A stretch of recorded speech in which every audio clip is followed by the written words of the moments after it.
It's 1997. South Africa is 3 years into democracy. Still fragile, broke, and under pressure to enact a newly penned constitution. State resources are needed. Mandela's government forms the South African Revenue Service, SARS. Its first commissioner, Pravin Gordhan, sets out to achieve what he calls a higher purpose, to develop the country by increasing tax revenue.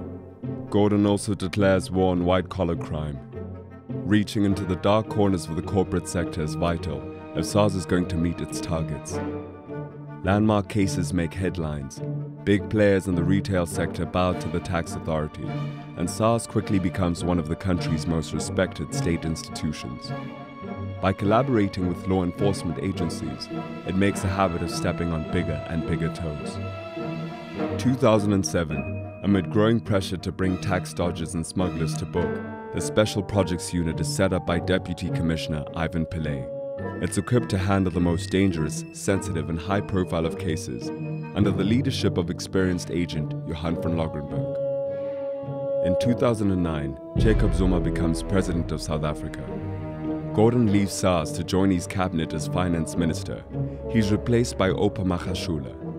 It's here the rules of engagement shift. That year, dismissed SARS employee Mike Piga releases a dossier called Project Snowman to the media. It claims SARS spied on and targeted politicians and Zuma sympathizers. There's no proof, and the tax authority denies the allegation, but it transfers several implicated officials for safety's sake, until only 7 agents remain in the renamed High-Risk Investigations Unit. The HRIU forges ahead regardless, straight into the beginning of its endgame. Later that year, the unit finds evidence showing state officials and members of the illicit tobacco task team are involved in the illegal tobacco trade. Despite the risks, van Logrenberg strikes up a romantic relationship with Belinda Walter, a lawyer working for the tobacco industry, whose client is directly in SARS crosshairs. She's also a covert agent for the State Security Agency. The HRIU also investigates tender fraud by an influential Zuma-linked family, the Guptas. Early in 2014, SARS takes some of the HRIU's findings to the Hawks, South Africa's Directorate for Priority Crime Investigation. Nothing comes of it, but the following month, Zuma shifts Gordhan out of the Finance Ministry, replacing him with his deputy, Nhlanhla Nene. That same month, Walter and van Logrenberg break up, but allegations about their relationship cause a stir in the media. Pillay sets up a panel to investigate the claims. The findings are inconclusive, so Pillay sets up the so-called Sekakane panel.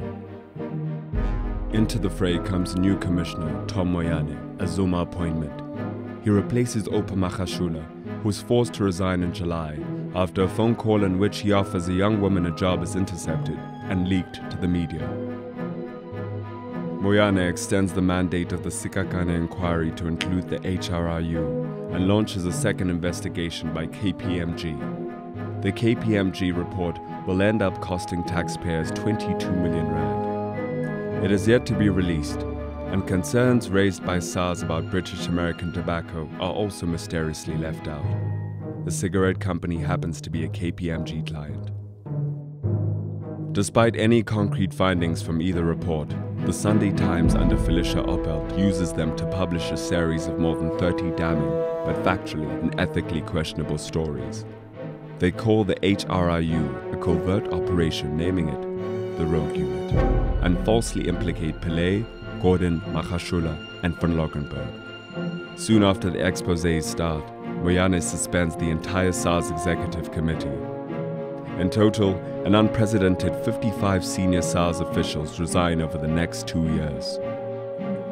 Witnessing attacks on the Treasury and its tax authority from all sides, Gordhan takes the Sunday Times to the press ombudsman in November 2015. Then, Finance Minister Nhlanhla Nene is unexpectedly axed in December. The rand plummets. As over 100 billion rand disappears from the economy and the public reacts, Zuma swiftly backtracks under pressure. He grudgingly shifts Gordhan back to his old job as Finance Minister on December 14th. 2 days later, Press Ombudsman Johan Retief finds the Sunday Times reporting was inaccurate. He orders the paper to apologize, but the damage is done. The rogue unit narrative sticks, and false allegations of dirty dealings give the Hawks and the NPA's Sean Abrams the chance to go after Gordon and his former colleagues. As finance minister, Gordon orders Moyane to stop restructuring at SARS in January 2016. Within weeks, he receives a letter from the Hawks instructing him to answer questions about SARS' alleged spying. Its clear and amicable working relationship between tax authority and finance ministry is destroyed. What's not clear is what basis the Hawks have to investigate SARS. A cycle of claims and counterclaims develops between Gordon on one side, Zuma's man Moyane, Abrams, and the Hawks on the other. By August 23, 2016, the battle is truly underway. Gordon, Pillay, and Van Loggenberg are summoned to appear in front of the Hawks. In a bold move, Gordon refuses. Despite the presidency publicly appearing supportive and the ANC downplaying the feud between Zuma and his finance minister, the media is rife with reports about a power play to sideline Gordon for control of the treasury. On October 11th, after months of denying it was pursuing Gordon, the NPA announces it will charge Gordon, Magashule, and Pillay with fraud. The charges are an early pension payout to Pillay and a vague claim about their involvement in the so-called rogue unit. Gordon fights back, publicly questioning the Hawks and the NPA's motives. As the court date nears, public pressure builds, with opposition parties and civil society rallying behind him. Then, explosive revelations of a hostage drama at SARS breaks in the press.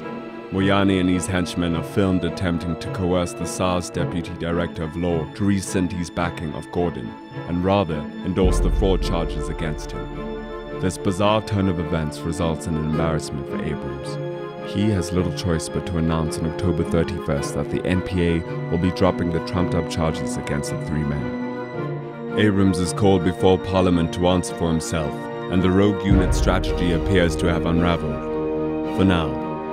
The game of state capture, however, in which SARS is only one piece, is still very much in play.